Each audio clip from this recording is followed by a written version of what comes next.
Nagsalita na rin ang ating bida at sinabi sa lahat ng nandoon na hindi na niya kayang tiisin ang kanyang nakikita. Tumingin ito ng masama sa pinuno ng Kong family at sinabing hindi nito inaasahang ganun pala ang kanyang ugali. Akala daw nito ay maayos pa kanyang mag-isip dahil malakas pa ang kanyang katawan pero mukhang mali daw siya doon. Kaya, para magtanda ito ay ipaparanas daw sa kanya ng time merchant ang napakalupit na parusa. Dahil tatay pa rin naman ng babae ang kanilang pinag-uusapan ay sinubukan pa rin itong pigilan ng ating bida sa kanyang gagawin.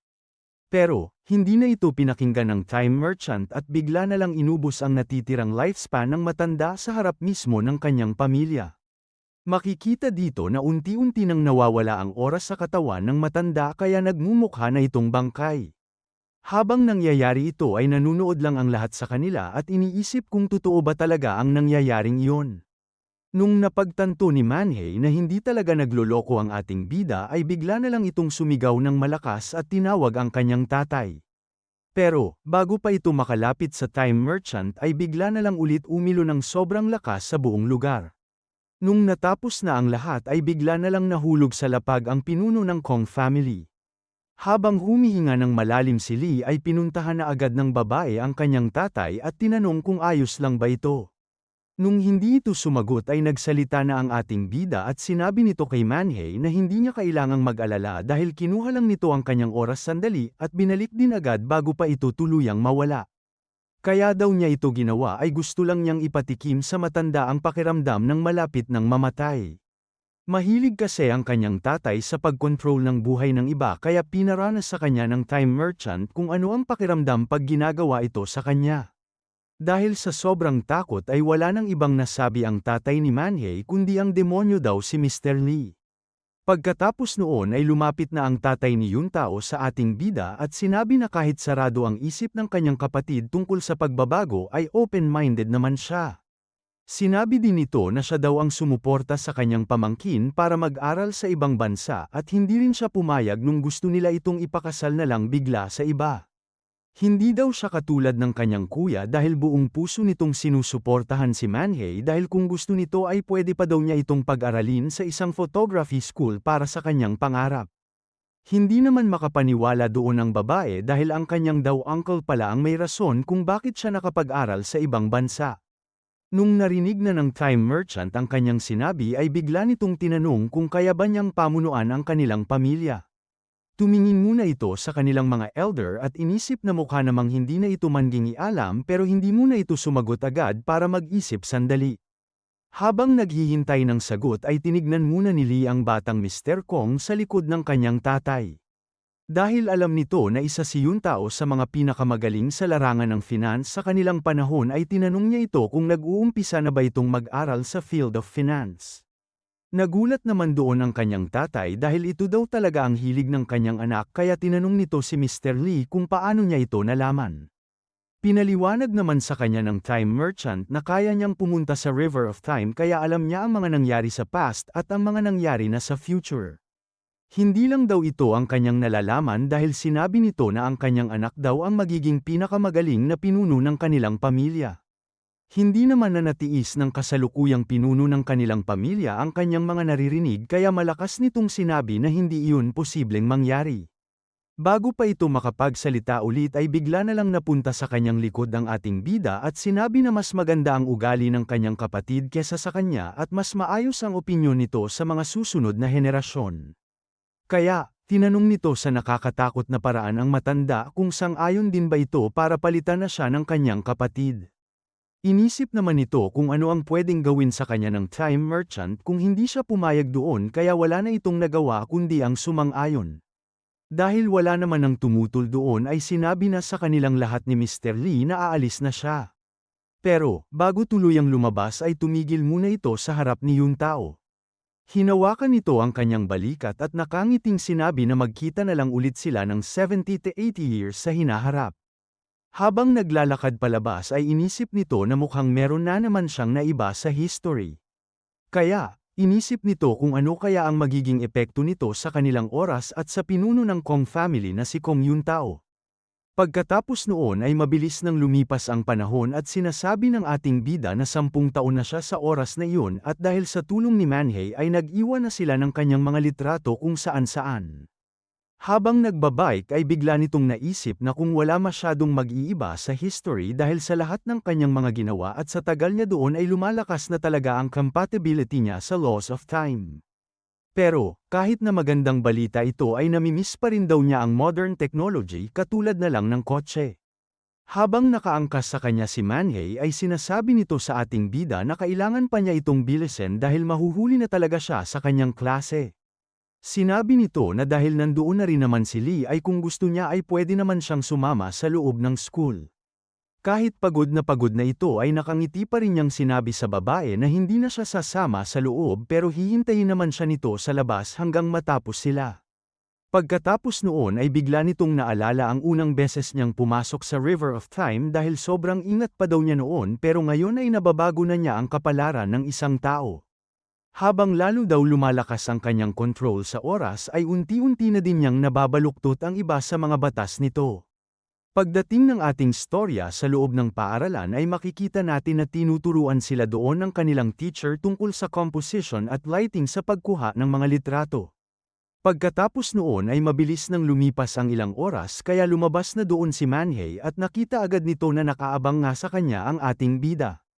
Nang hingi ito ng tawad dahil naghintay lang ito sa labas kaya para makabawi daw siya ay dadalhin siya nito sa paborito niyang restaurant. Pumayag naman agad doon si Lee at sinabi na sakto ito dahil meron din kasi siyang sasabihin sa babae. Pagdating doon ng dalawa ay sinabi agad ni Manhei sa ating bida na sobrang tagal na nilang magkasama pero ngayon lang siya nito nadala sa lugar na yun.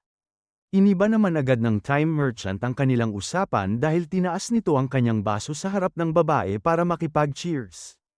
Pagkatapos noon ay masaya nitong binati ng maligayang kaarawan si Manhei. Nagpasalamat naman agad sa kanya ang babae at sinabi na nawala daw ito sa kanyang isip pero buti na lang daw ay pumunta sila doon para pwede na rin silang mag-celebrate.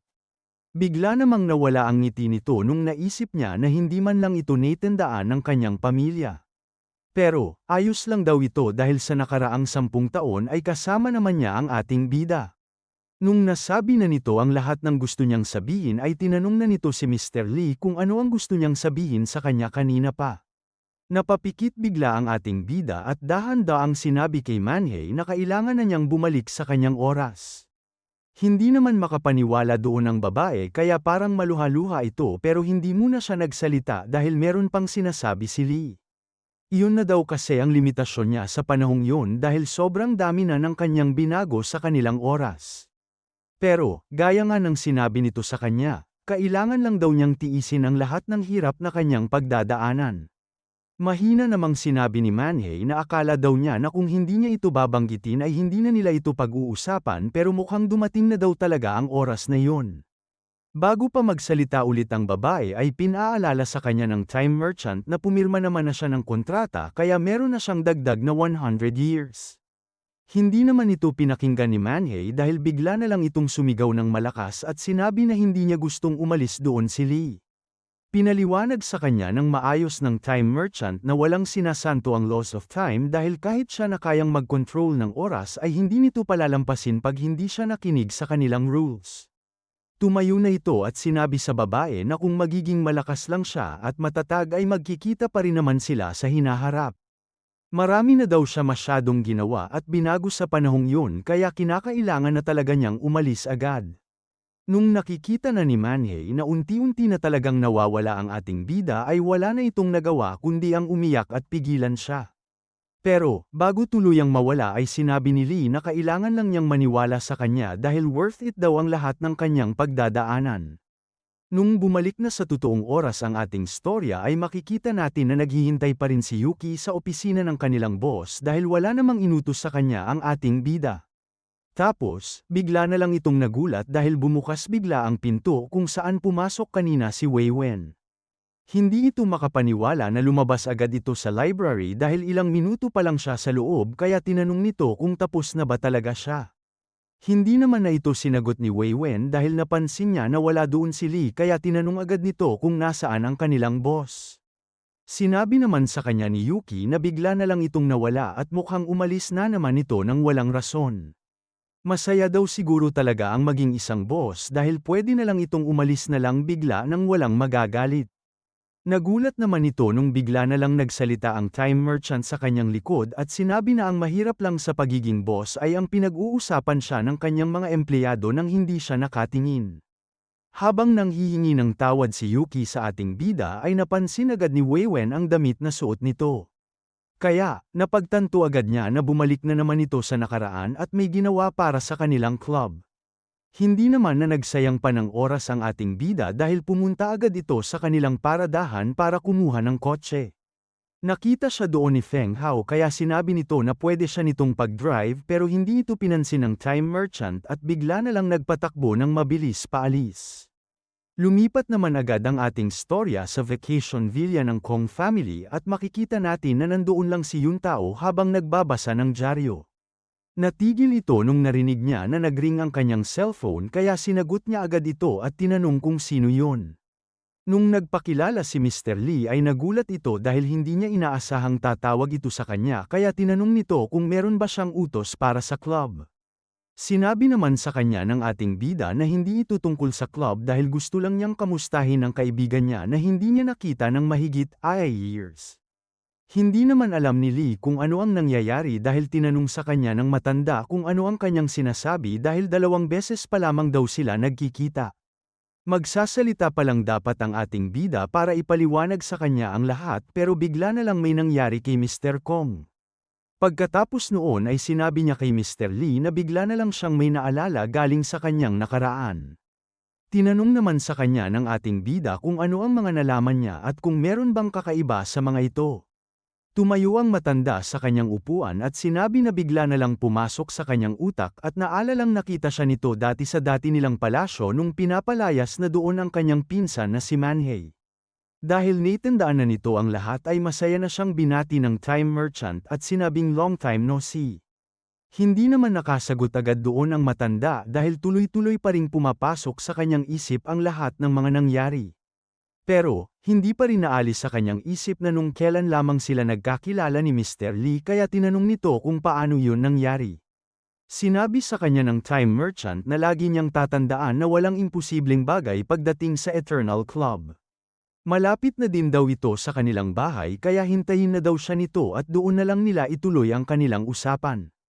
Habang nagmamaneho ay sinabi ni Lee sa kanyang sarili na nabago na talaga niya ang nakaraan ng Kong family at unti-unti na itong nagiging totoo. Pero, bigla na lang itong natigil sa kanyang iniisip nung bigla na lang siyang nakaramdam ng kakaiba. Nagtaka ito kung ano ang nangyaring yun at kung bakit bigla na lang nagkaroon ng kakaibang paggalaw ang oras. Tinanong ng time merchant kung sanhi ba ito ng kanyang mga binago sa nakaraan at kung ito ba ang paraan nila para ipaalam ito sa kanya. Hindi naman masyadong nangamba doon ang ating bida at inisip na lang na ano kaya ang gagawin ng Laws of Time at kung ano ang gagawin niya tungkol doon. Pagdating sa bahay ni Yuntao ay nanghingi agad ito ng tawad sa ating bida dahil tsaa lang daw ang nahanda nito para sa kanya dahil biglaan kasi ang pagpunta nito.